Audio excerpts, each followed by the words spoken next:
You're welcome to the news as brought to you by the Anglican Cable Network Nigeria, ACNNTV. I am Ngozi Adibe.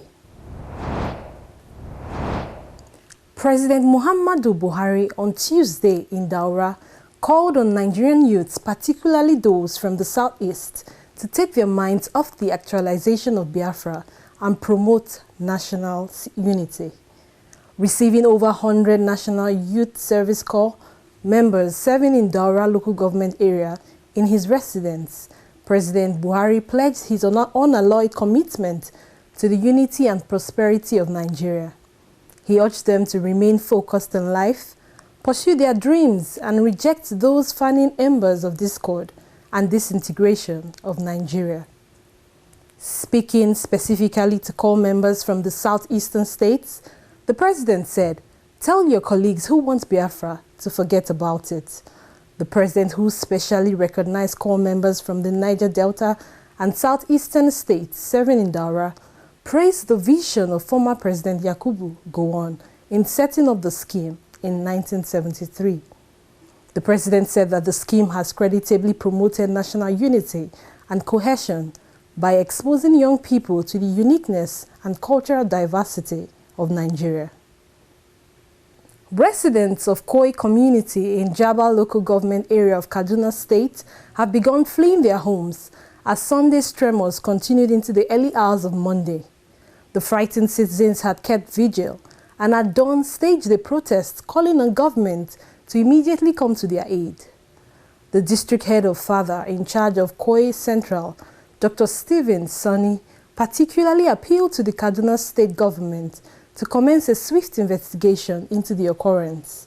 According to the acting head of the Department of Geology, University of Nigeria, Nsukka, Dr. Obiora Chika Smart, the upset below the earth crust is not unusual. Another geologist and former Director General, Nigerian Geological Survey Agency, NGSA, Professor Sian Malomo, regretted that data on tremors were low in Nigeria and that they were usually sourced from the United States. Some persons in Koi community, however, attributed the event to a recent cutting down of sacred trees by officials of the local electricity distribution company and consequent refusal by the gods to be appeased. Nigeria in June this year reported tremors in parts of Oyo, Bayelsa and Rivers states. Until 2016, the country experienced tremors in 1933, 1939, 1964, 1984, 1990, 1994, 1997, 2000 and 2009. On resumption, the Senate will summon the heads of federal government agencies established to respond to emergency situations to state their readiness in the event of a landslide in the country. Topmost on the list of the agencies is the National Emergency Management Agency, NEMA, established to manage disasters in the country. Residents of Shaki in Okogun area of Oyo State recently experienced vibrations at Medinat, Veterinary and Oboro settlements. The most recent vibration was in Koi community in southern part of Kaduna State. It has been observed that a tremor can be violent enough to toss people around and destroy whole cities. Geophysical studies have revealed that a fault zone that connects with Atlantic fracture system exists along Iferara in Osun State and Zungeru in Niger State. Senate President Bukola Saraki, who gave a hint of the plan to summon the agencies in an interview with reporters in Ilorin, Kwara State, said the nation could not afford to be caught napping after a series of warnings of a likely tremor. Meanwhile, the Kaduna State government has pledged to assist the victims of the earth tremor that rocked the Koi community. Experts from overseas will investigate and find a lasting solution to the incident that affected more than 20 houses.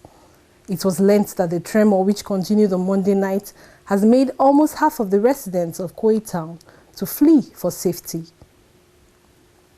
Air has resumed normal flights barely 24 hours after it suspended operations over problems with insurance. In a statement on its website, Acnn, Nigeria's biggest airline, said it has resumed flights having resolved its insurance issues.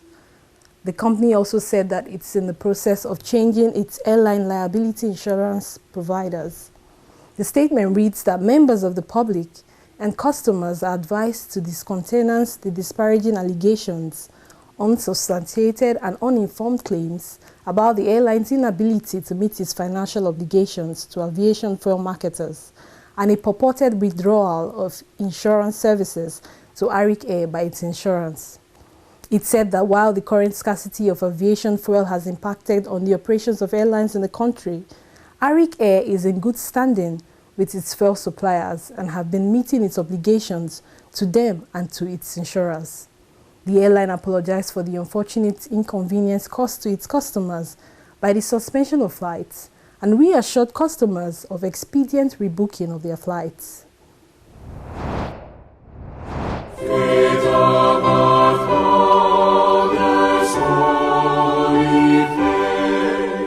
DIVCON, the annual Divine Commonwealth Conference of the Church of Nigeria Anglican Communion, holds once again at the National Christian Center, Abuja. Heed the call, experience the power and praise, receive divine favor. Your testimony is just beginning. Let the anointing of the 2016 DIVCON theme, Fear Not, and the unseen power of our God, as in 2 Kings 6:16, light a flame of assurance in your heart. DIVCON, November 7 to 11, 2016. Registration is ongoing at www.divcon.org and open to all sons and daughters of our God. Come and be empowered to triumph. Convener, His Grace, the Most Reverend Nicholas Oko, Metropolitan and Primate of all Nigeria Anglican Communion.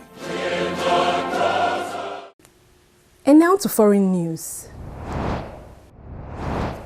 A host of dignitaries were present at the installation of the new Archbishop of the Anglican Church in the Congo. Archbishop Masimango Katanga, the Bishop of Kindu, was elected in July. He succeeds Archbishop Henry Isingoma, who stood down for a health improvement break and returned to theological academia. St. Paul's and St. Peter's Church in Kinshasa was full to capacity for the service, which was relayed on television screens for a large crowd who had gathered outside, unable to get in. In addition to the installation of Archbishop Katanga, the service included the enthronement of the new Bishop of Kinshasa, the diocese's former Assistant Bishop, Achille Sebastian Mushindu Mayamba.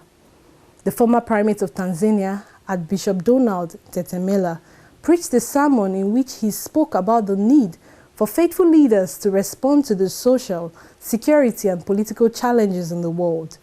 He said that the world needs faithful leaders who can stand in the gap and intercede before God for their communities, society, and nation. Leaders who are diligent and faithful, leaders of integrity and humility. He said that the work of a bishop or archbishop couldn't be done without the help of God.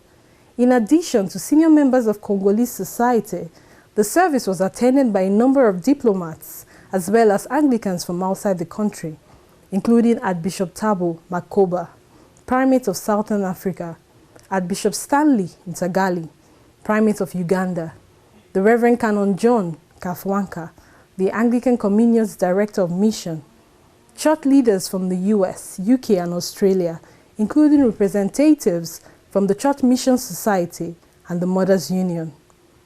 In his first charge as the Primate of Congo, Archbishop Masimango Katanga praised the work of his predecessor, Henry Isingoma, in particular for the process of social transformation, the promotion of peace, and the fight against sexual violence. The new Archbishop stressed his church's part in the Anglican Communion of about 80 to 85 million members in 165 countries, and added that the Communion's unity must be based on truth, justice, and sacrificial love. The Archbishop Emeritus of Cape Town, Dr. Desmond Tutu, is recovering in hospital in good spirits after surgery. Archbishop Tutu has battled recurring infections since mid-2015 and was admitted 2 weeks ago for treatment to control the infection. In a statement, his foundation said that yesterday's operation was designed to address the cause of recurring infections. His wife, Leah Tutu, said that the surgery was successful and that Archbishop Tutu was in good spirits. She expressed gratitude for the messages of love and support that Archbishop Tutu has received since he was hospitalized, and also for the Archbishop's superb medical team. South Africa banned an American pastor from entering the country after an outcry from rights groups over his characterization of gays as sodomites and pedophiles. Stephen Anderson, who in 2009 infamously prayed for US President Barack Obama's death, had planned a soul-winning visit to South Africa at the weekend. But Home Affairs Minister Malusi Gigaba declared the Christian preacher a prohibited person, following objections over his hate speech. The minister said that the government has a duty to prevent harm and hatred in all forms against LGBTI, as against any other person in a democratic state. Anderson has frequently courted controversy through his Arizona-based Faithful Word Baptist Church, which preaches a literal reading of the Bible. He was said to have prayed for the death of US President Barack Obama in 2009 over his pro-choice stance on abortion, and called the victims of the November 2015 attack on the Bataclan nightclub in Paris devil worshippers. And in an interview with a Cape Town radio station, Anderson was recorded to have called Nobel Peace Prize winner and former Anglican Archbishop Desmond Tutu a pervert who goes around in a pink dress. An online petition against the planned visit to South Africa garnered over 60,000 signatures. Responding to his ban in a Facebook post, Anderson said he feels sorry for people who live in South Africa, adding that his planned visit to neighboring Botswana, where homosexual acts are illegal, was still scheduled to hold. Americans do not require visas to travel to South Africa, but the Home Affairs Minister Gigaba also revoked Anderson's visa exemption status, stating that he will be detained and deported if cited in any of South Africa's ports of entry. South Africa is one of the few countries in Africa that recognizes gay rights and the only one that allows same-sex marriages.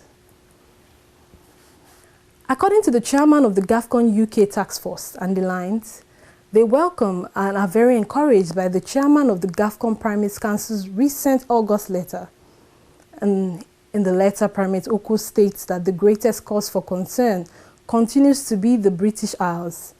And the line said that GAFCON UK shares this analysis and hears Archbishop Oko's call on GAFCON UK and the Anglican Mission in England to demonstrate that they have the necessary courage and faith in a context which, to a large extent, they alone can grapple with.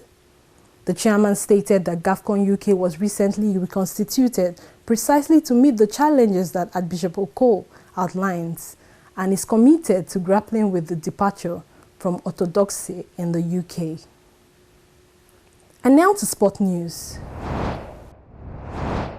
Nigeria's Flora Ugunwa has increased Nigeria's gold medal haul at the ongoing Rio Paralympics with a world record-breaking performance in the F54 javelin throw on day 6.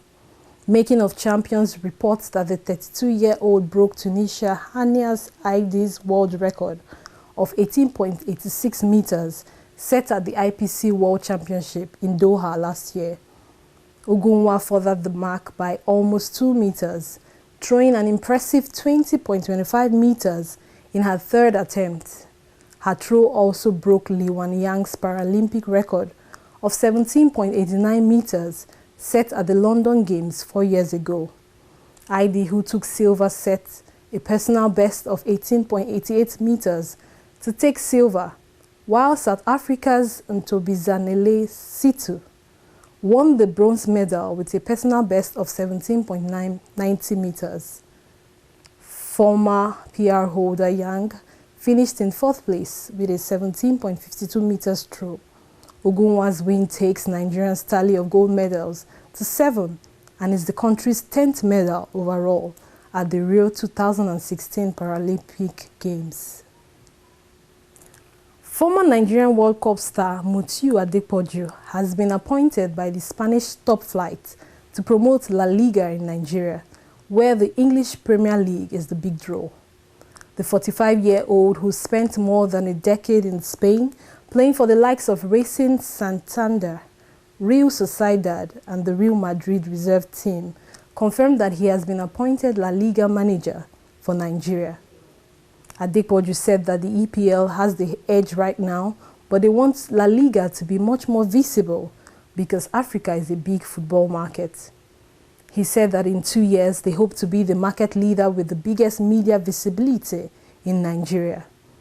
The Premier League is widely followed in Nigeria with top local stars such as Chelsea's John Obi Mikel and Victor Moses, Kelechi Iheanacho playing for Manchester City, Odion Ihalo and Isaac Success for Watford, and Alex Iwobi for Arsenal.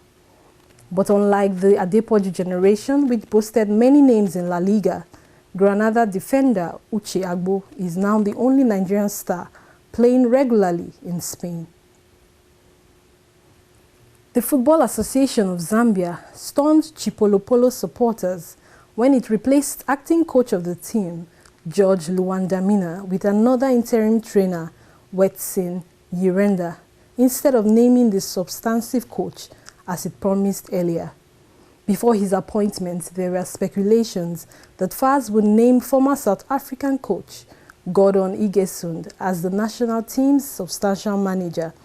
Instead, the federation went for another acting coach, citing pressures from Luwandamina's Sesco United, which has an important CAF Champions League game against South Africa's Mamelodi Sundowns this weekend in Ndola on September 17, with a return leg on September 24 in Pretoria.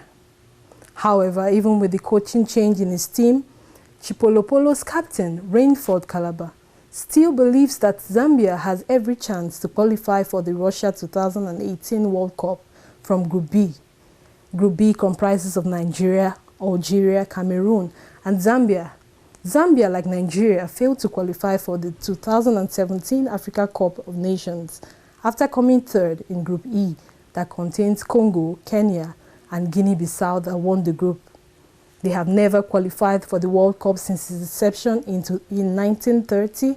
However, the captain Calabar insists that with hard work, the Chipolopolo could still qualify for the games. And so that's it on the news that's brought to you by the Anglican Cable Network Nigeria, ACNNTV.